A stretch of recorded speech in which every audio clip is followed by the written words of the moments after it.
भारताचे एक सार्वभौम समाजवादी धर्मनिरपेक्ष लोकशाही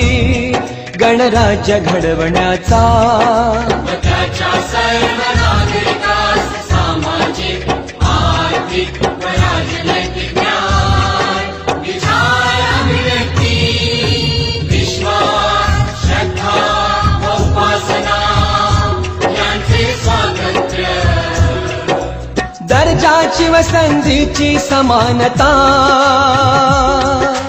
निश्चितपणे प्राप्त करून देण्याचा आणि त्या सर्वांमध्ये व्यक्तीची प्रतिष्ठा व राष्ट्राची एकता आणि एकात्मता यांचे आश्वासन देणारी बंधुता प्रवर्धित करण्याचा संकल्पपूर्वक निर्धार करून